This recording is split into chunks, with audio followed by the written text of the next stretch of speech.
Lloyd était un orphelin qui a été adopté par la plus puissante magicienne de rang S et est devenu un aventurier, mais son groupe l'a renvoyé parce qu'il était un mage de soutien inutile. Cependant, personne à part son professeur ne sait qu'il est en réalité le héros élu qui vaincra le roi démon. Quand Lloyd était encore un enfant, son village natal a été détruit à cause d'une attaque du roi démon.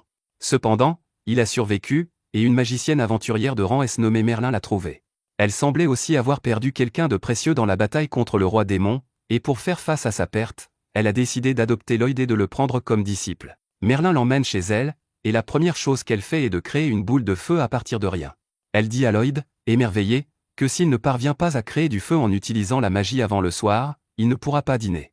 Lloyd s'efforce de créer des flammes, et dès qu'il réussit, il court avec excitation pour le montrer à son professeur. Merlin lui dit sarcastiquement qu'il a fait du bon travail avant d'éteindre son petit feu et de le griller à point, disant qu'il a encore un long chemin à parcourir. Peu après, elle lui montre comment invoquer de l'eau du sol, et Lloyd y parvient du premier coup.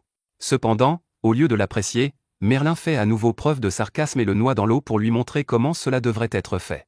Au fil des jours, Lloyd apprend de nouveaux types de magie, mais Merlin n'est jamais satisfaite. Même lorsqu'il crée une sculpture de glace d'elle, elle utilise sa magie pour lui donner une leçon. Elle contrôle la sculpture et attrape Lloyd avant d'augmenter la taille de la statue, lui disant qu'il manque de compétences. Elle brise ensuite la sculpture, et Lloyd tombe au sol. Étant le garçon naïf qu'il est, il croit pleinement Merlin et promet de travailler dur pour surmonter son manque de compétences. Quelques jours plus tard, Merlin a une terrible gueule de bois, et Lloyd utilise sa magie pour la guérir. La première chose qu'elle fait après s'être levée est de l'embrasser et de le remercier. Mais l'instant d'après, elle le traîne dehors pour pratiquer la magie. Le temps passe, et une nuit, Merlin regarde des textes anciens avec une expression troublée et douloureuse. Soudain, Lloyd arrive pour l'appeler à dîner, et alors qu'elle se lève, elle laisse tomber le livre par terre. Lloyd l'aide à le ramasser, mais au moment où il touche le livre, toutes les informations qu'il contient sont téléchargées dans son cerveau, et il s'évanouit. Merlin panique en voyant cela, car Lloyd vient d'apprendre un sortilège ancien simplement en touchant le livre, ce qui signifie qu'il a les qualités de l'élu. Cela ramène des souvenirs traumatisants à Merlin, et elle ne veut pas que Lloyd répète les mêmes erreurs qu'elle a commises. Alors cette nuit-là, pendant que Lloyd dort paisiblement, Merlin va dans sa chambre et place un sortilège sur son front à travers un baiser, scellant la connaissance du sortilège ancien dans son cerveau parce qu'elle ne veut pas qu'il fasse trop confiance à son pouvoir. Pour s'assurer que Lloyd ne prend pas le chemin dangereux, elle lui recommande même de devenir un mage blanc dont le rôle principal est de soutenir les autres aventuriers. Elle lui enseigne la magie de récupération qui peut aider les fruits à pousser, puis montre la différence de niveau en ressuscitant négligemment un arbre mourant.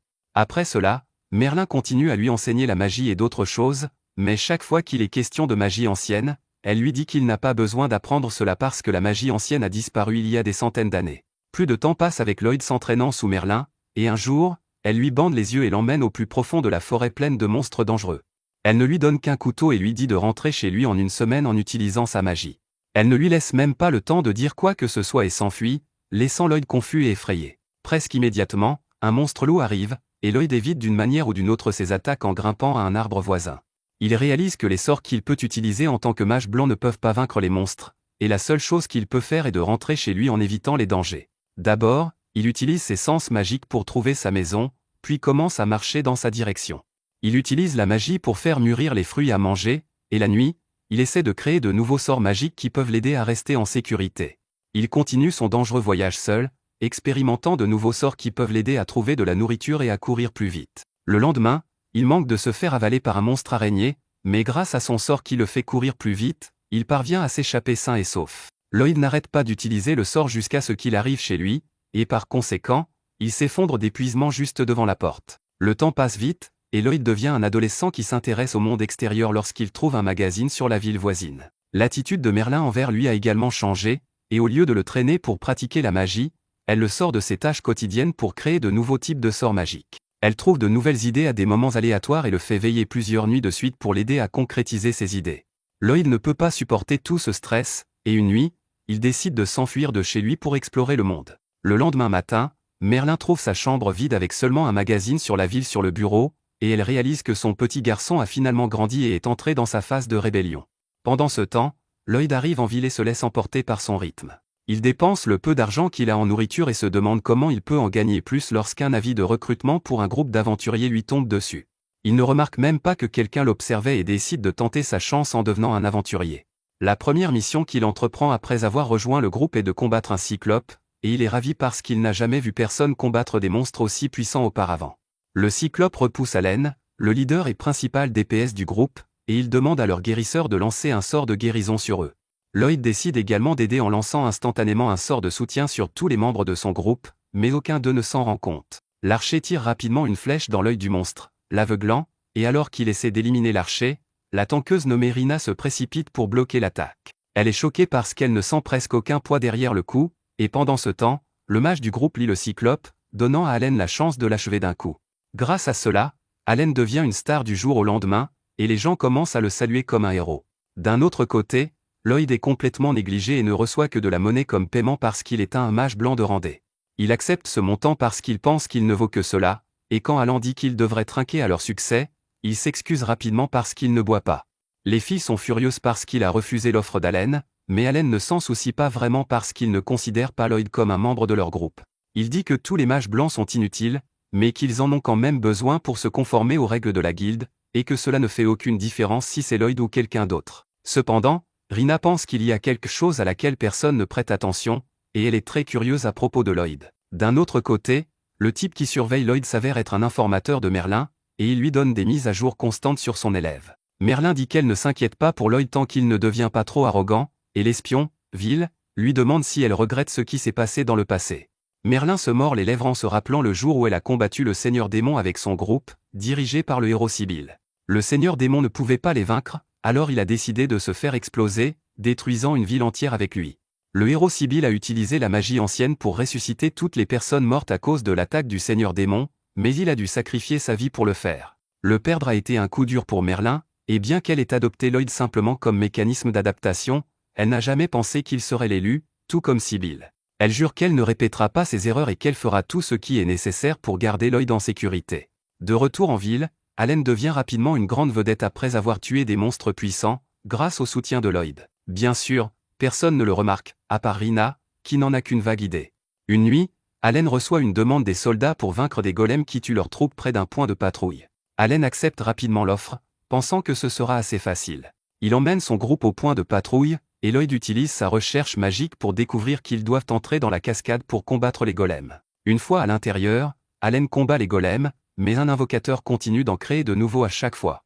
Lloyd réalise que l'invocateur utilise une pierre magique pour créer de nouveaux golems, et il améliore rapidement l'archer, lui disant de tirer sur l'invocateur. Elle lui obéit, et sa flèche parvient à contourner un pilier pour frapper l'invocateur en pleine poitrine. Lloyd ordonne ensuite au sorcier de lui téléporter le bâton magique, et il le scelle immédiatement également.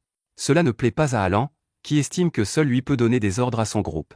Il décide alors de se concentrer sur le golem, et Lloyd l'avertit de reculer parce que le golem est hors de contrôle après avoir perdu son maître. Allen ne l'écoute pas et charge, et Lloyd doit utiliser une magie spéciale pour le rattraper et le sauver d'être écrasé par le géant de pierre. Alan se met en colère contre lui, et juste à ce moment-là, le golem s'éteint, lui donnant la chance de le détruire. Une fois la mission terminée, Alan renvoie immédiatement Lloyd, disant qu'il est inutile et qu'il se cache toujours à l'arrière. Lloyd, qui a été manipulé tout ce temps pour croire qu'il a des problèmes de compétences, accepte la décision sans se battre. Il essaie de trouver un autre groupe à rejoindre, mais il n'y a pas de poste vacant, et il se sent déçu. Heureusement, une fille cherche un mage blanc disponible de toute urgence, mais la réceptionniste lui dit qu'il sera difficile de trouver quelqu'un qui puisse répondre à ses conditions. Sans autre option, la réceptionniste désigne Lloyd, et dès que la fille aux cheveux roses confirme qu'il est un mage blanc sans emploi, elle l'emmène avec elle. Il s'avère que la fille aux cheveux roses, Julie, est membre d'un groupe d'aventuriers de rang S, et ils sont récemment partis chasser des bandits. Leur travail d'équipe et leur force supérieure leur ont permis de vaincre facilement les bandits, et ils ont également coincé le boss, lui disant de se rendre. Cependant, le boss a décidé de sortir son mouvement secret et a invoqué un golem de pierre géant pour les combattre. Le groupe de Julie a réalisé qu'il était résistant à la magie et que les attaques physiques faibles ne feraient pas grand-chose contre lui, alors elle a décidé de l'affronter elle-même. Étant la plus puissante du groupe, elle s'est précipitée vers le golem et l'a frappé de toute sa force, mais elle n'a pu laisser qu'une égratignure sur le corps du golem. Elle a dû reculer et esquiver l'attaque du golem, puis elle a demandé à leur mage blanc de l'améliorer. Le mage blanc semblait perdu dans ses pensées, et il lui a fallu une seconde pour comprendre ce que Julie venait de dire. Heureusement, elle a pu lancer un sort pour augmenter sa force à temps, permettant à Julie de vaincre le golem avec son attaque suivante. Après avoir arrêté tous les bandits, Julie est allée parler avec le mage blanc, Klum, qui s'est excusé pour avoir été distraite plus tôt parce que cela aurait pu coûter la vie à Julie. Julie lui a dit de ne pas trop y penser parce qu'elle savait que Klum traversait des problèmes personnels graves en ce moment. Elle lui a demandé comment tout se passait chez elle, et Klum a soudainement remis sa démission à Julie parce qu'elle avait besoin de faire une pause pour s'occuper de sa sœur malade. Cela nous amène au moment présent, où Julie saisit avec empressement la main de Lloyd et le traîne jusqu'à sa base. Les membres de son groupe mettent un moment à réaliser qu'elle a trouvé un mage blanc parce qu'ils étaient sûrs qu'elle échouerait. Julie présente ensuite Lloyd à tout le monde, mais elle ne connaît même pas encore son nom. Après cela, elle lui présente son groupe, qui comprend Daga, l'utilisateur de bouclier, Cross, l'archer, et Silica, le mage. Enfin, elle se présente comme l'épéiste et la leader du groupe, accueillant Lloyd dans leur groupe. Lloyd lui demande quand il a consenti à rejoindre le groupe, et Julie est surprise parce qu'elle n'avait même pas réalisé qu'elle ne lui avait jamais posé la question principale. Daga et Silica comprennent qu'elle a traîné l'étranger à la base avec empressement sans tout expliquer, et ils s'excusent auprès de lui pour cela. Ensuite, ils se tournent vers Julie, lui disant que même si elle a trouvé un mage blanc, il ne peut pas remplacer Klum, et qu'ils devraient abandonner leur quête actuelle. Julie est contrariée en entendant cela et dit que leur client leur a demandé de l'aide, et qu'ils ne peuvent pas le laisser tomber comme ça. Lloyd leur demande pourquoi ils ne laissent pas un autre groupe prendre la quête, et Daga lui dit que ce n'est pas possible parce qu'ils ont affaire à une quête de rang A. Seuls les groupes de rang A et plus peuvent accepter de telles quêtes, mais actuellement, tous les groupes de rang A sont hors de la ville, et seul leur groupe peut accepter cette mission parce qu'ils sont un groupe de rang S.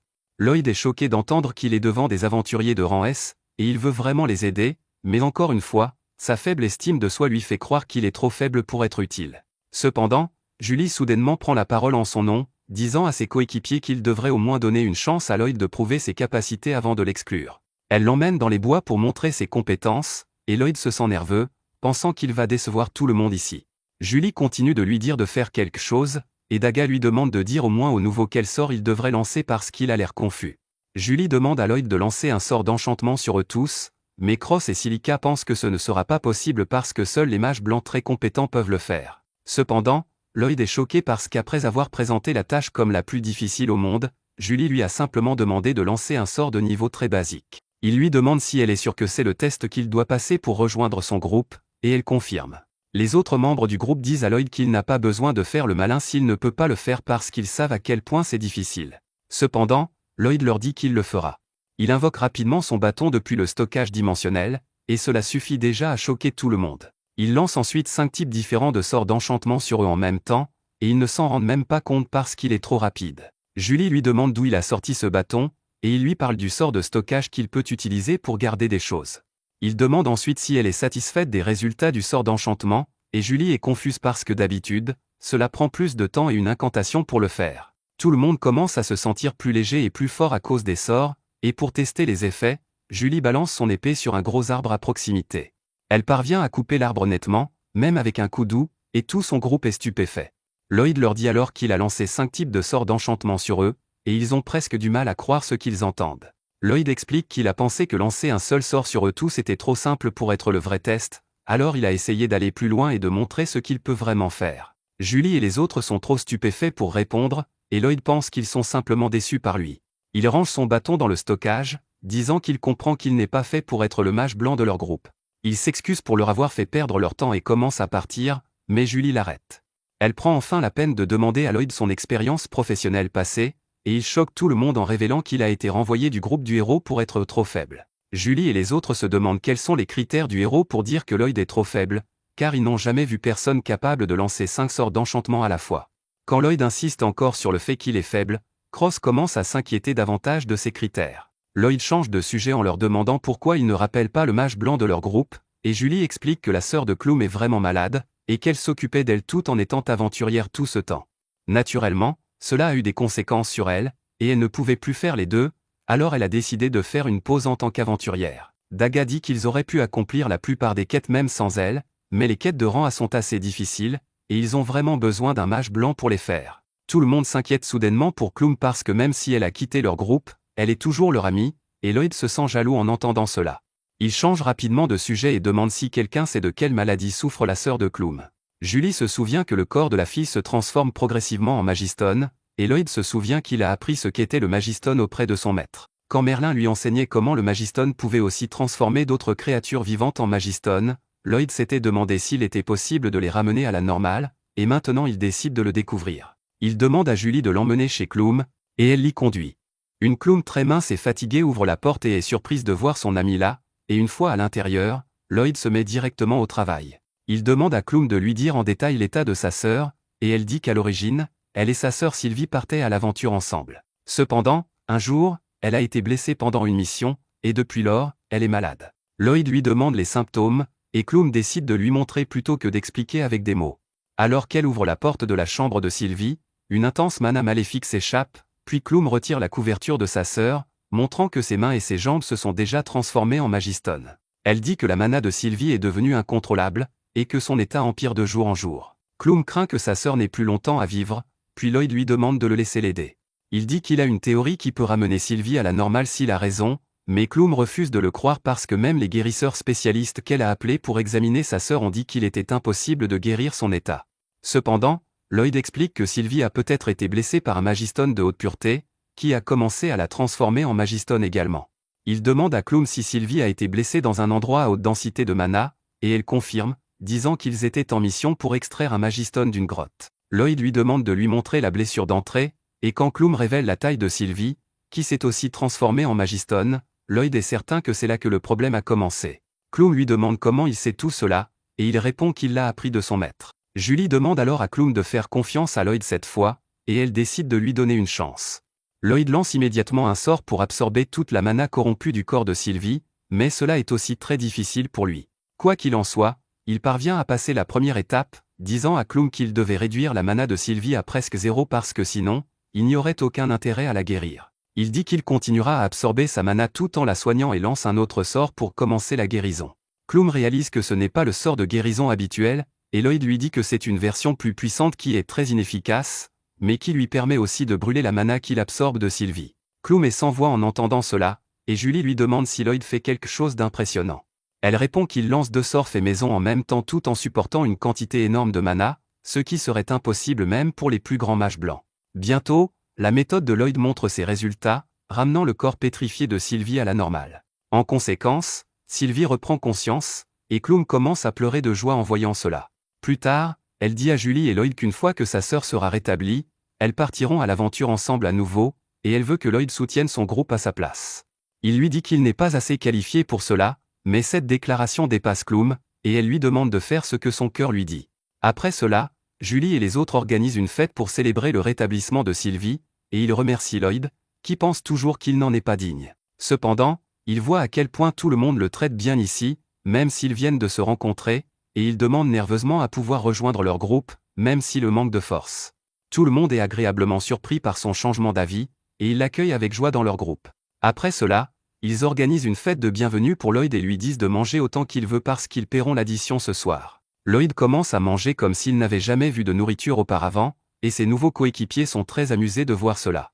Ils lui demandent s'il avait si faim, et Lloyd leur dit que la nourriture dans cette ville est vraiment incroyable. C'est un nouveau choc pour tout le monde parce que la nourriture ici est assez moyenne, mais Lloyd leur dit que comparé à ce qu'il a mangé depuis son enfance, la nourriture ici a un goût incroyable. Julie est maintenant curieuse de son enfance, et Lloyd lui dit qu'il vivait avec son professeur, qui cuisinait tout ce qui poussait dans son jardin.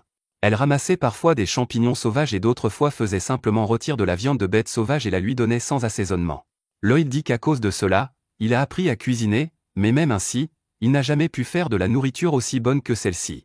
Julie ne s'intéresse même plus à la nourriture à ce stade et est plus curieuse à propos de la personne qui a enseigné la magie à Lloyd. Elle lui demande de lui en dire plus sur son professeur, et les autres membres du groupe se joignent à la conversation. Silica demande si son professeur est aussi un mage blanc, et Lloyd dit qu'elle est plutôt une mage orientée vers le combat parce qu'il voyait souvent des explosions quand elle travaillait seule. Silica est émerveillée que quelqu'un qui n'est pas un mage blanc ait si bien formé Lloyd, et il est d'accord pour dire que Merlin est incroyable. Silica dit qu'elle aimerait apprendre une chose ou deux d'elle, mais Lloyd l'arrête immédiatement, lui disant qu'elle regretterait cette déclaration pour le reste de sa vie si elle apprenait la vérité. Quoi qu'il en soit, après avoir discuté un peu plus de Merlin, le groupe décide de tenir une réunion de stratégie pour leur mission, et Julie demande à Daga d'expliquer les détails de la mission à Lloyd parce qu'elle est nulle pour faire des présentations. Daga dit à Lloyd que leur mission est de vaincre les monstres qui détruisent les fermes locales, et Silica lui dit que plusieurs espèces de monstres se sont rassemblées pour former une meute. C'est la première fois que Lloyd entend une telle chose, et Daga dit que c'est aussi une nouvelle information pour eux, mais qu'ils doivent la prendre au sérieux.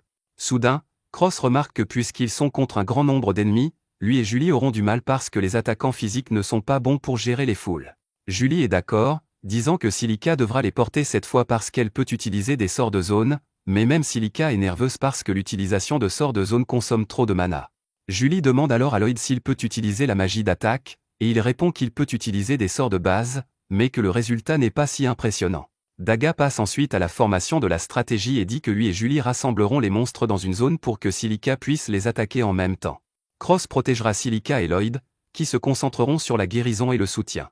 Après cela, tout le monde se rend à l'auberge pour se reposer, mais Lloyd commence à marcher dans une autre direction.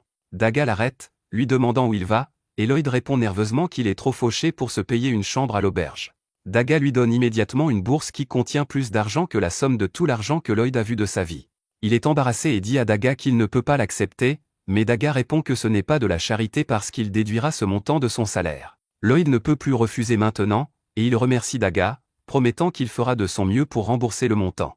Le lendemain matin, tout le monde se rassemble devant l'auberge, et Julie est la dernière à arriver. Elle demande à tout le monde où sont leurs sacs, et ils lui disent avec excitation que Lloyd les a tous mis dans son stockage magique, donc ils n'ont pas à s'inquiéter de les porter.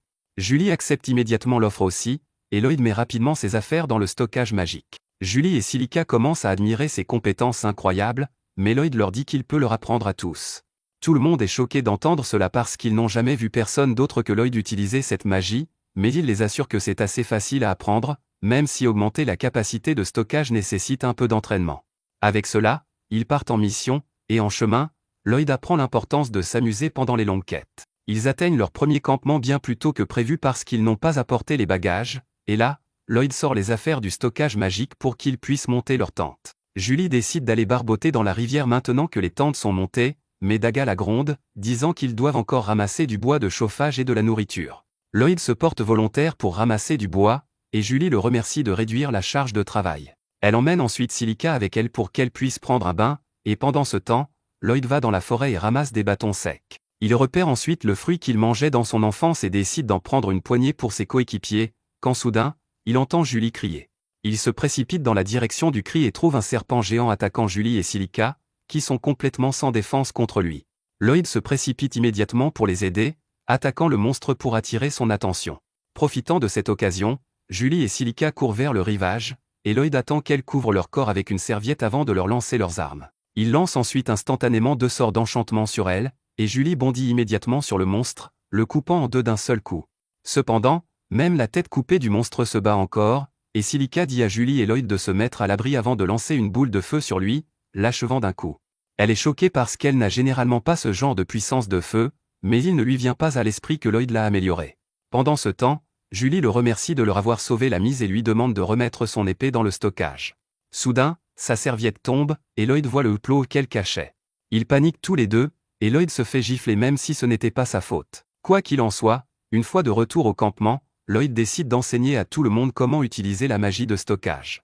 Il leur dit d'abord d'ouvrir un espace en utilisant leurs paumes, mais ils ne comprennent pas comment faire. Cependant, sur les conseils de Silica, ils essaient, mais ils ressemblent juste à un groupe d'idiots en train d'écraser un ballon invisible. Lloyd a l'impression d'être un mauvais professeur parce qu'il ne parvient pas à leur enseigner, mais soudain, Silica incante stockage et parvient à ouvrir un espace magique. Tout le monde réalise soudain qu'ils ne peuvent pas lancer de sorts sans incantation comme Lloyd, mais s'ils peuvent utiliser des incantations, ils peuvent y arriver éventuellement.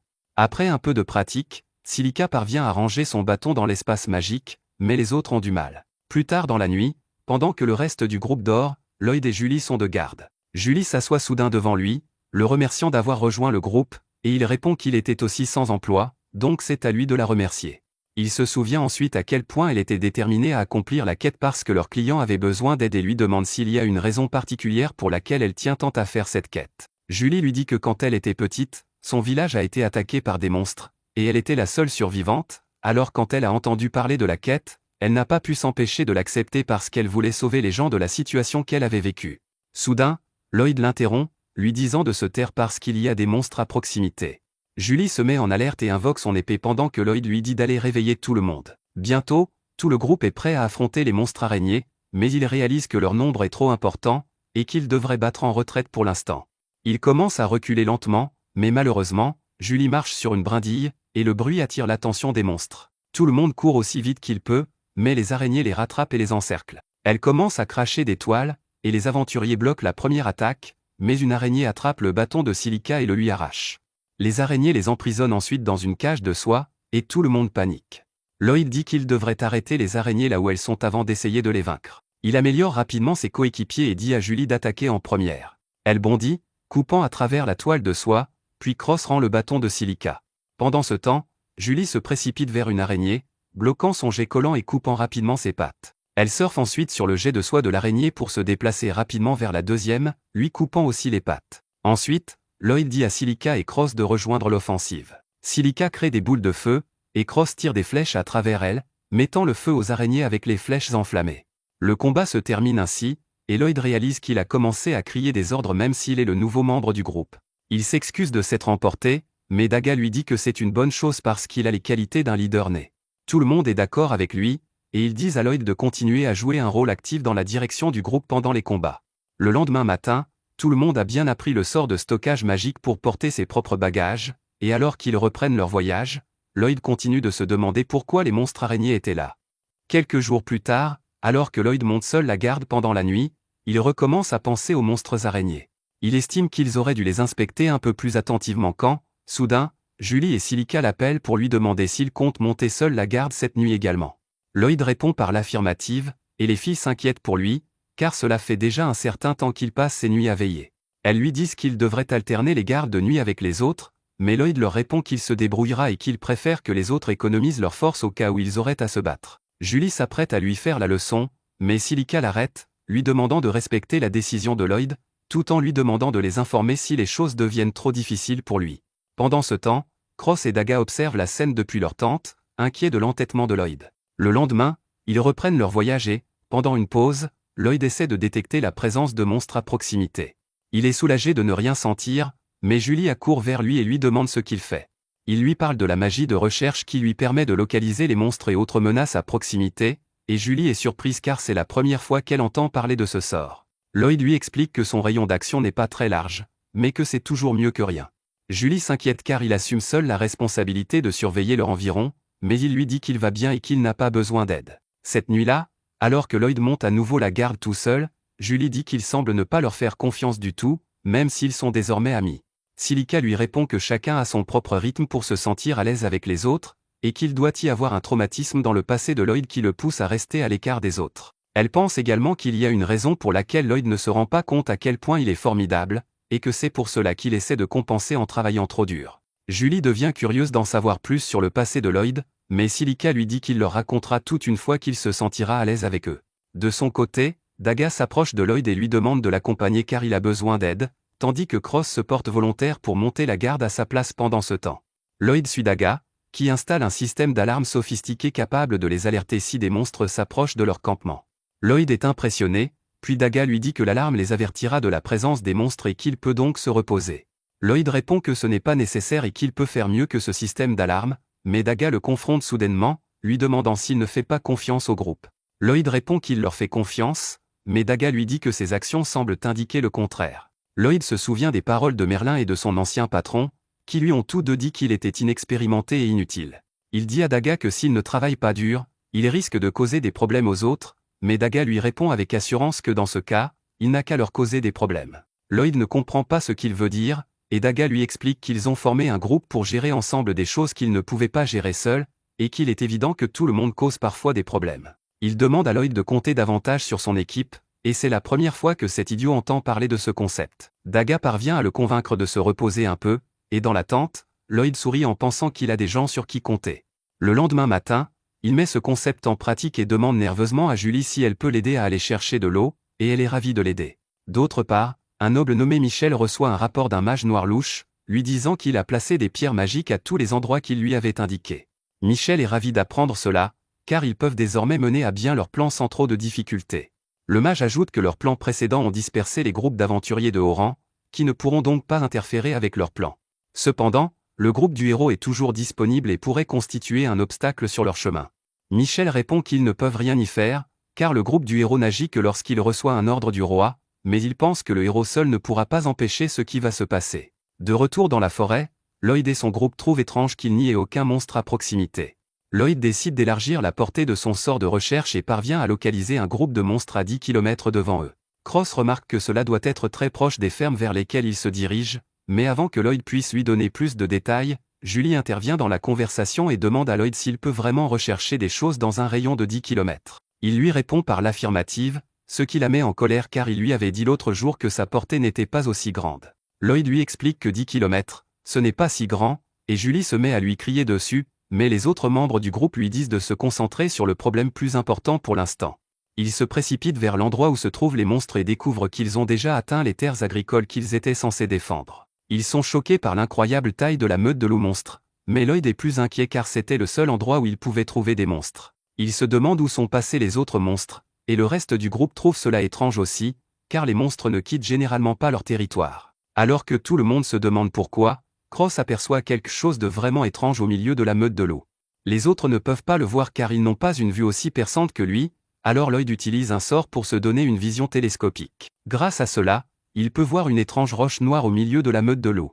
Il jette ensuite le même sort aux autres membres du groupe, qui peuvent alors voir la rocheuse aussi. Daga remarque qu'elle ressemble à une magistone, et Silica dit que l'aura noire qui l'entoure est inquiétante. Lloyd dit que cela doit être le mana qui s'en dégage, puis il se rend compte que ce mana lui est familier, car il ressemble à celui des hommes-bêtes. Il se souvient que Merlin lui a dit un jour que les hommes-bêtes avaient un sort spécial qui leur permettait de contrôler les monstres, et la magistone semble faire la même chose. Lloyd lance immédiatement son sort de recherche à nouveau et remarque qu'un autre groupe important de monstres s'approche d'eux. Il comprend maintenant que la magistone est la cause de tous leurs problèmes, mais il ne comprend toujours pas la raison derrière cela. Les membres du groupe pensent qu'ils devraient s'échapper pour l'instant, mais Julie refuse, affirmant que les monstres détruiront les champs s'ils partent. Daga est également d'accord pour dire que s'échapper dans cette situation ne sera pas facile pour eux, mais Silica ne pense pas qu'ils puissent gagner ce combat. Soudain, Lloyd déclare qu'ils doivent se battre et se dit confiant qu'ils peuvent gagner s'ils suivent son plan. Il dit qu'ils doivent d'abord se débarrasser de la magistone et demande à Cross s'il peut la tirer. Cross n'est pas sûr de pouvoir la briser à cette distance, mais Lloyd lui dit que tant qu'il peut la toucher, ça ira. Cross vise, puis Lloyd lui jette 3 sorts d'enchantement, grâce auxquels sa flèche parvient à briser la magistone. Cross lui demande comment il a fait, et Lloyd répond qu'il l'a enchanté, lui, son arc et ses flèches, ce qui est tout à fait normal pour quelqu'un comme lui, mais tout le monde est choqué car les mages blancs normaux ne peuvent pas enchanter les personnes et les armes en même temps. À ce moment-là, il remarque que les loups se battent entre car, une fois la pierre magique détruite, leur férocité naturelle est revenue. Lloyd comptait là-dessus et remarque que la première partie de son plan est réussie, mais malheureusement, la horde de monstres qui se dirige vers eux ne s'est pas encore arrêtée. Bientôt, la horde de monstres sort de la forêt, et Silica se place seule devant l'équipe pour les attaquer. Les monstres commencent à s'approcher dangereusement d'elle, mais Lloyd attend le dernier moment pour lui donner l'ordre d'attaquer. Elle crée immédiatement une tornade de feu qui anéantit tous les monstres qui s'approchent d'elle, et tout le monde est surpris car ils n'ont jamais vu une telle puissance de feu auparavant. Lloyd demande à Silica de continuer à attaquer les monstres avec sa magie du vent et du feu, puis il se dirige vers Cross. Comme le feu de l'attaque de Silica a créé beaucoup de fumée, les monstres volants ont été aveuglés, mais ils sont également cachés à leur vue. Lloyd connecte d'abord ses sens à Cross par télépathie, puis lui transmet la position des monstres volants grâce à sa compétence de recherche. Une fois que Cross peut voir où se trouvent les monstres, il les abat tous sans manquer un seul tir. Lloyd retourne ensuite vers Silica pour la dernière partie de leur plan, mais elle lui dit qu'elle n'a plus de mana. Ce n'est pas un problème pour Lloyd, qui devient une batterie externe ambulante et partage son mana avec elle. Il s'effondre parce qu'il lui a donné un peu trop de mana trop soudainement, mais il dit à Silica de ne pas s'inquiéter pour lui et de lancer un sort pour faire pleuvoir. Silica fait ce qu'il lui dit, et la pluie éteint rapidement l'incendie de forêt, l'empêchant de se propager hors de contrôle. Cependant, elle se retrouve également à court de mana et tombe au sol, mais Daga la rattrape. Julie lui dit qu'elle a fait du bon travail et que maintenant, elle et Daga vont s'occuper du reste. Pendant qu'ils se précipitent pour trouver les monstres restants sur le champ de bataille, Silica et Lloyd font une pause. Lloyd tombe soudainement au sol, disant qu'il doit travailler plus dur car il ne devrait pas être fatigué après avoir fait si peu. Peu après, Julie et les autres s'occupent des monstres restants, mais lorsqu'ils reviennent voir Lloyd, celui-ci leur dit qu'ils doivent se rendre dans la ville voisine, car son instinct lui dit que cet endroit n'était qu'un leurre et que la véritable cible est la ville d'Ishtar. Tout le monde est perplexe, et Lloyd sort une caisse de potions de mana de son espace de stockage dimensionnel. Il avale une potion tout en expliquant que toute la mission était un piège visant à faire sortir les aventuriers de haut rang d'Ishtar afin d'affaiblir ses défenses. Cross fait remarquer qu'Ishtar dispose du groupe des héros ainsi que de l'ordre des chevaliers, et qu'il ne sera donc pas facile de venir à bout de ses défenses. Daga, cependant, estime que la théorie de Lloyd est plausible. Julie décide de retourner immédiatement à Ishtar, au cas où, et Lloyd lance un sort de renforcement sur tout le groupe juste après avoir fini sa potion de mana.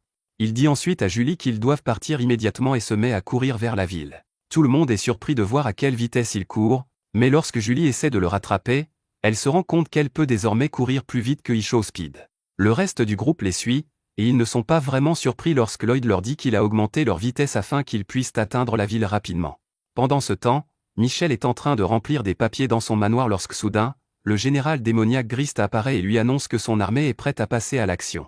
Michel est ravi d'entendre cela, et les deux hommes discutent de la facilité avec laquelle ils ont pu envoyer une armée dans la ville d'Ishtar sans que personne ne s'en aperçoive, grâce au pouvoir d'une jeune fille Beast Folk qu'ils ont kidnappée.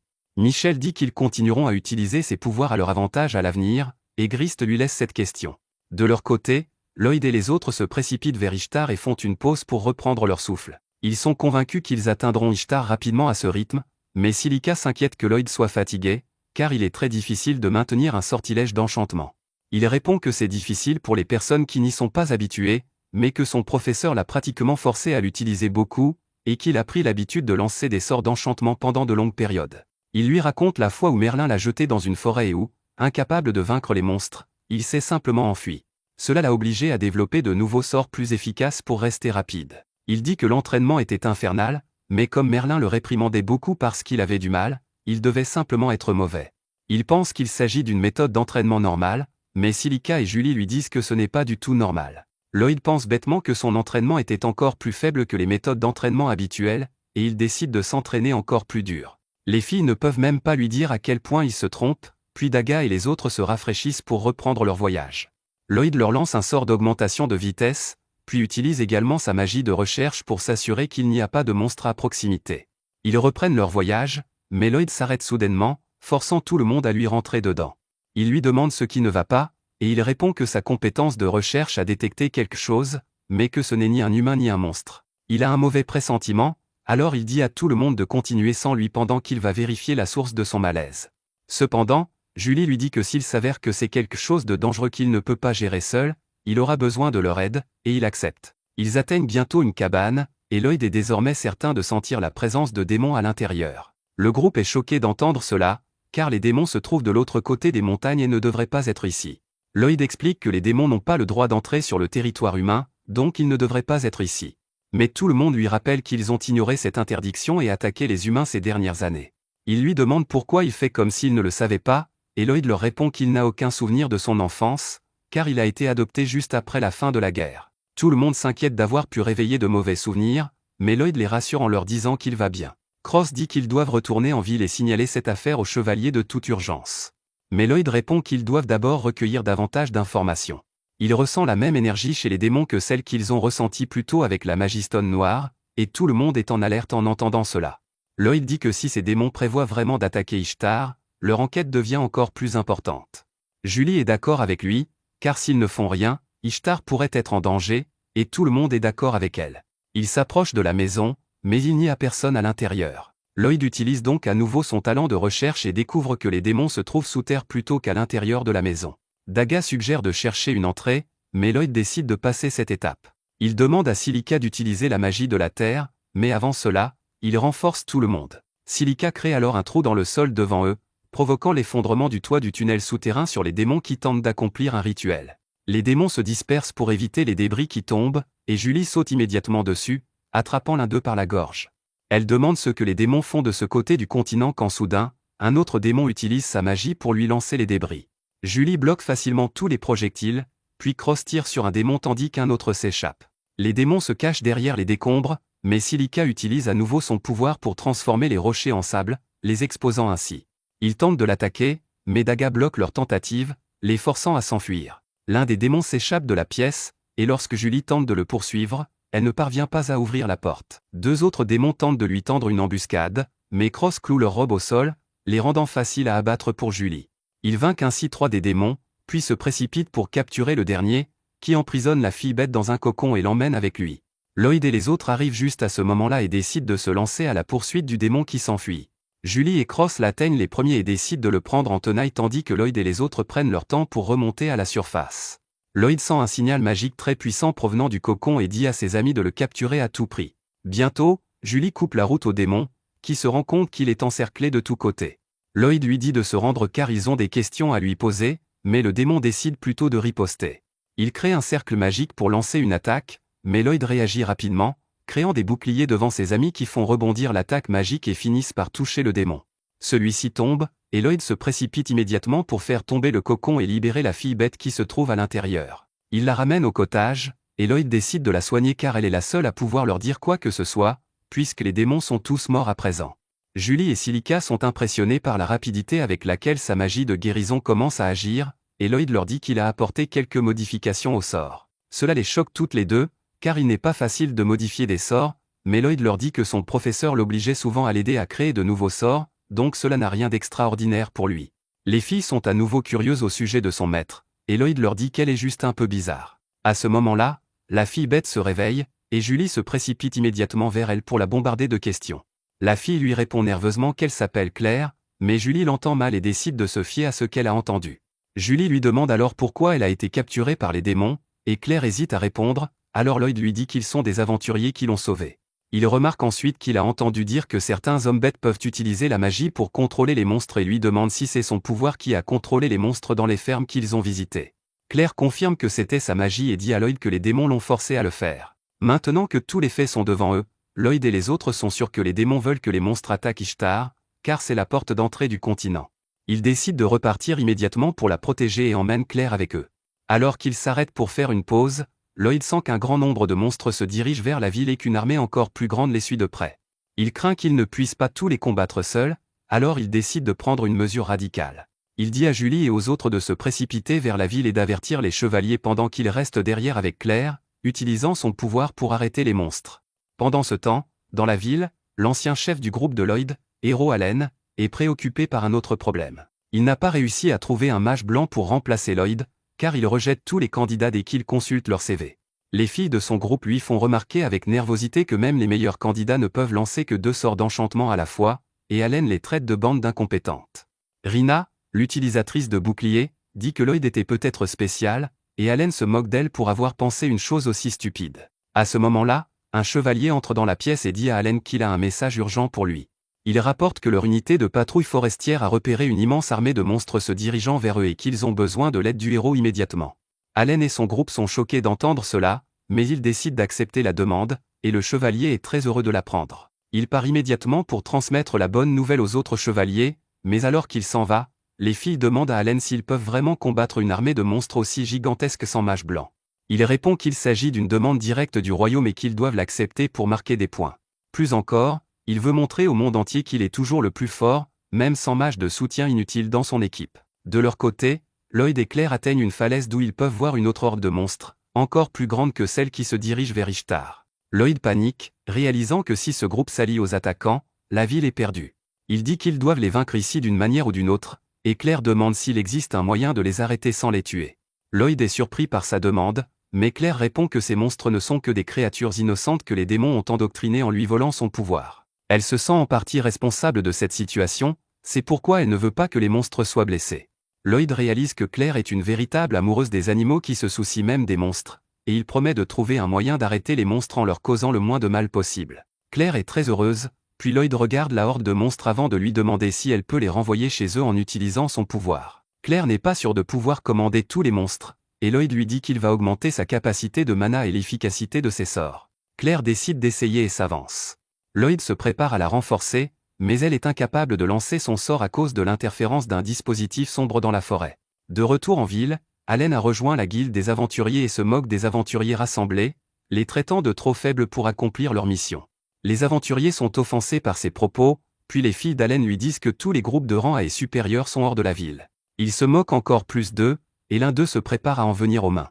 Son ami l'en empêche, car ils ne doivent pas se battre contre le héros, et heureusement, le maître de la guilde arrive avant que la situation ne s'aggrave. Il dit qu'ils sont là pour combattre des monstres et non pour se battre entre eux, et Allen ricane en se levant pour annoncer son plan.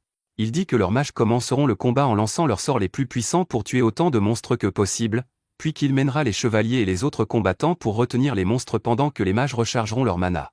Allen pense qu'avec sa brillante stratégie, une bande de monstres ne posera aucun problème, mais les autres aventuriers se demandent s'il n'a pas été abandonné quand il était enfant. Allen remarque leur mécontentement et leur demande s'ils ont quelque chose à dire. Un mage répond nerveusement qu'ils n'ont pas assez de puissance pour tuer un groupe de monstres d'un seul coup, et les autres acquiescent, affirmant que même en tuer un seul est déjà une tâche assez difficile. Allen leur crie dessus, affirmant que c'est le minimum qu'ils devraient être capables de faire, mais la mage de son propre groupe répond qu'elle n'est pas très confiante non plus. Elle affirme que la puissance de ses sorts a diminué récemment et qu'elle ne peut plus lancer d'attaques aussi puissantes qu'avant. Allen lui crie dessus, lui demandant pourquoi elle lui a caché cela pendant tout ce temps, et la jeune fille lui répond timidement qu'elle n'est pas la seule, car tous les autres membres du groupe ont également constaté une baisse de leur performance depuis que Lloyd a été renvoyé. Allen perd son sang-froid en entendant cela et demande pourquoi ils l'ont trahi en gardant le silence pendant si longtemps. Rina lui répond qu'ils ne l'ont pas trahi, mais qu'il ne s'en est pas rendu compte parce qu'il est devenu complaisant depuis qu'il est devenu un héros. Elle ajoute qu'il ne s'est même pas entraîné un peu, ce qui rend d'autant plus pitoyable le fait qu'il n'ait pas remarqué de changement dans sa force. La foule est consternée d'apprendre qu'Allen ne s'est pas entraîné, et il traite Rina de traîtresse pour l'avoir dénoncée. Il essaie de la frapper, mais elle bloque facilement son attaque faible, ce qui lui fait perdre encore plus d'aura devant tout le monde. Il s'enfuit, embarrassé, et ses filles le suivent, mais Rina reste derrière. Les autres aventuriers paniquent car ils ne peuvent pas vaincre les monstres alors que le héros est si faible, mais Rina leur dit de se calmer car elle va prendre les commandes. Elle déclare son intention de quitter le groupe d'Allen car il n'est plus digne d'être appelé héros, et elle va se battre aux côtés de tous les autres. Tout le monde est soulagé d'entendre cela, et Rina dit que leur meilleure chance de survie est de trouver le mage blanc nommé Lloyd. Pendant ce temps, Lloyd et Claire trouvent une magistone noire, qui est la chose qui bloque ses sorts. Lloyd lui dit qu'ils ont également trouvé cette magistone à un autre endroit, et que c'est elle qui contrôle les monstres. Il dit qu'ils doivent la détruire, et Claire répond qu'il doit y avoir plusieurs magistones à proximité, car la horde est trop grande pour être contrôlée par une seule. Lloyd lui demande si elle peut détecter les magistones, et elle répond qu'elle ne peut le faire que lorsqu'ils sont proches d'elle. Cela suffit à Lloyd, qui utilise sa magie de recherche et son sort de partage des sens pour trouver rapidement l'emplacement des autres magistones. Claire n'a même pas compris cette partie lorsqu'il jette soudainement un sort d'invisibilité sur eux afin qu'ils puissent s'approcher de la magistone sans être remarqués par les monstres. Claire commence à se méfier des capacités de Lloyd à ce stade, mais elle le suit jusqu'à la magistone et la neutralise avec ses pouvoirs. Dès qu'elle le fait, les monstres sont libérés de son contrôle et quittent la zone. D'autre part, les aventuriers et les chevaliers sont prêts à affronter les monstres à la frontière de la ville, mais le capitaine des chevaliers est inquiet quant à leur plan. Le maître de la guilde des aventuriers, quant à lui, décide de croire les paroles de Rina et place sa confiance entre les mains de Lloyd. Plus tôt, lorsque Rina avait expliqué aux aventuriers que Lloyd était le MVP secret du groupe de héros, bien qu'il soit un mage blanc, les aventuriers n'avaient pas pu le croire, mais le maître de la guilde, lui, l'avait cru, et il avait dit à Rina qu'il ne pourrait pas compter sur l'aide de Lloyd cette fois-ci, car il était parti en quête hors de la ville et ne reviendrait pas avant une semaine. Rina est choquée d'entendre cela, mais elle calcule immédiatement que Lloyd pourrait raccourcir la durée du voyage. Elle demande à tout le monde de parier leur vie sur le retour de Lloyd, et comme ils ont déjà pris cette décision, le maître de guilde ne voit pas l'intérêt de s'inquiéter. À ce moment-là, la horde de monstres s'approche d'eux, et Rina ordonne aux archers et aux mages de commencer à attaquer. Les attaques affaiblissent la formation des monstres, et lorsqu'ils sautent dans les tranchées, de puissants courants d'eau les emportent, ce qui permet à Lloyd et à son groupe de gagner du temps pour revenir. Bientôt, la nuit tombe, et le groupe de Julie fait une pause, dans l'espoir d'atteindre Ishtar le plus rapidement possible pour aider Lloyd. Pendant ce temps, Lloyd et Claire atteignent également la dernière pierre magique et la neutralisent. Ils sont heureux que tous les monstres soient désormais libres, mais dès qu'ils sont libérés, les panthères et les loups commencent à se battre entre eux. Ils renversent la pierre magique, frappant Claire et perturbant son invisibilité. Les monstres tournent immédiatement leur attention vers elle, et elle panique, mais Lloyd s'enfuit rapidement de l'autre côté et tire des feux d'artifice pour les distraire. De leur côté, Rina et les autres continuent de repousser les monstres lorsque leur aile droite succombe à l'attaque impitoyable des monstres. Pire encore, d'autres monstres se dirigent vers eux, et alors que tout le monde est sur le point de perdre espoir, un puissant sort de feu vainc les monstres. Tout le monde se réjouit en voyant Julie et son groupe de rangs S rejoindre la bataille, car cela signifie que Lloyd est également proche. Pendant ce temps, Lloyd joue à chat avec deux équipes de monstres qui tentent de l'attraper. Il continue d'esquiver et de s'enfuir, mais se rend compte que son endurance n'est pas infinie. Claire remarque également qu'il se contente d'esquiver et n'attaque pas les monstres, et elle pense que c'est parce qu'elle lui a demandé de ne pas leur faire de mal. Elle décide de l'aider alors qu'il est débordé et commence à chanter une chanson. Les monstres cessent soudainement leur agression en entendant sa chanson et retournent tranquillement dans la forêt, ce qui impressionne beaucoup Lloyd. Il demande à Claire comment elle a contrôlé les monstres, et elle lui répond que son pouvoir ne les contrôle pas, mais qu'il leur transmet seulement ses sentiments, et qu'elle leur a demandé de rentrer chez eux. Lloyd la remercie de lui avoir sauvé la vie et dit qu'il devrait retourner à Ishtar maintenant, où le groupe de Julie a donné un nouvel espoir aux forces de défense. Cependant, même avec leur aide, les monstres prennent rapidement le dessus sur les humains.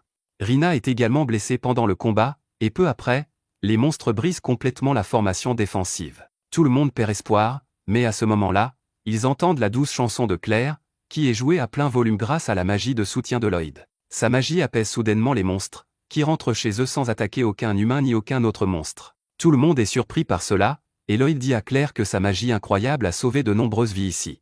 Cependant, la bataille n'est pas encore terminée, car un groupe de golems de pierre géants se dirige vers la ville, et Lloyd décide de les arrêter à tout prix. De son côté, Michel, le cerveau derrière l'invasion des monstres, sirote son vin en pensant qu'Ishtar a sans doute déjà été détruite. À ce moment-là, son serviteur arrive avec une nouvelle urgente, et Michel pense qu'il s'agit de la bonne nouvelle de leur victoire. Cependant, le serviteur lui annonce que la horde de monstres s'est retirée et dispersée au lieu d'attaquer Ishtar. Michel n'arrive pas à croire cette nouvelle et exige une explication de son serviteur, mais le pauvre homme n'en a lui-même aucune idée. Pendant ce temps, Claire essaie d'utiliser ses pouvoirs sur les golems, mais cela ne fonctionne pas, et Lloyd se rend compte que les démons doivent interférer. Il décide de rejoindre son groupe pour discuter de la marche à suivre et se transforme en Claire afin qu'il puisse courir plus vite. Il court à travers la horde de golems, qui les remarque et tente de les attaquer. Il saute sur le côté pour se mettre en sécurité, puis s'approche des tranchées creusées par les soldats. Lloyd attrape soudainement Claire par la taille et saute par-dessus la tranchée, puis un peu plus loin. Tout le monde est impressionné par sa magie d'enchantement et réalise que c'est l'homme en qui Rina voulait qu'ils aient confiance. Dès que Lloyd atterrit, son groupe est là pour l'accueillir. Il leur dit que c'est grâce à Claire que les monstres battent en retraite, mais qu'ils doivent maintenant s'occuper des golems. Il tombe soudain à genoux, et ses amis s'inquiètent qu'il soit trop épuisé après avoir lancé des sorts de soutien sans interruption. Lloyd leur dit cependant qu'il ne se reposera qu'une fois la bataille terminée. À ce moment-là, le maître de la guilde vient saluer Lloyd et est surpris de voir une créature à fourrure avec lui. Lloyd lui demande de mettre Claire en sécurité, et le maître de la guilde ordonne aux chevaliers de veiller sur elle.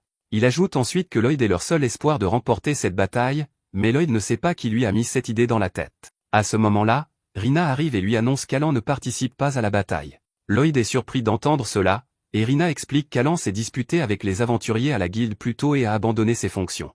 Lloyd n'arrive pas à croire qu'il ait laissé les habitants de cette ville en danger alors qu'il est le héros, et Rina dit qu'il ne mérite même pas d'être le héros. Soudain, elle se met à gémir de douleur car elle est blessée, et Lloyd guérit rapidement sa blessure. Le maître de la guilde est très impressionné, mais Lloyd s'effondre à nouveau.